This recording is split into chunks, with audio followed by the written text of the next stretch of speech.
access to capital, true, it's relatively much easier today than it was probably 15 years later. But still, there is a lot of red tape and bureaucracy and everything.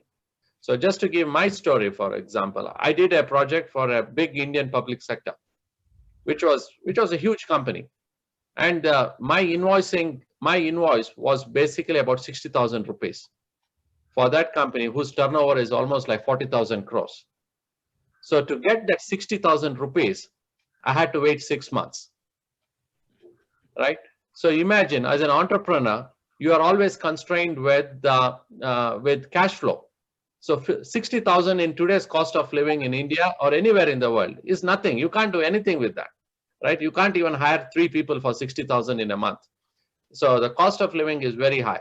So imagine this kind of an red tape and bureaucracy is actually affecting entrepreneurs. So I'm assuming that even though I was in Canada, I'm assuming that the other people in India are also facing a similar situation. So the one thing is about cash flow. Next thing is about the bureaucracy and the system. So here, for example, in Canada, you get invoices cleared immediately, right? And if it is something like 10,000, 15,000, it just happens in 1 or 2 days. So you don't have to call anybody. You just send an invoice, and next day, the money is there in your bank. So here for 50,000 rupees, you wait for 6 months, and make some 10 phone calls, 25 emails, all those things, right? It's a big bottleneck for entrepreneurs. So that's red tape and bureaucracy in India has to drastically reduce if entrepreneurs their optimism has to be leveraged. So you have youngsters with a lot of positivity and optimism and energy, and India has got a huge growing youngsters population like Nishi and Sakshi. So they have a lot of enthusiasm and energy. So that has to be tapped.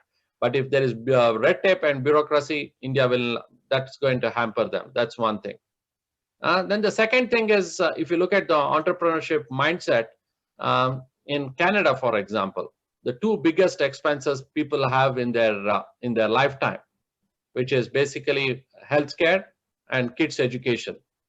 So that's typically taken care by the government. So I don't have to really worry about, what's the fees for my kids? Should I pay donation when they have to go to the university? All those things, it's not, I don't have to worry. So if they get it, it's all taken care of. So education is free, healthcare is free, and everything.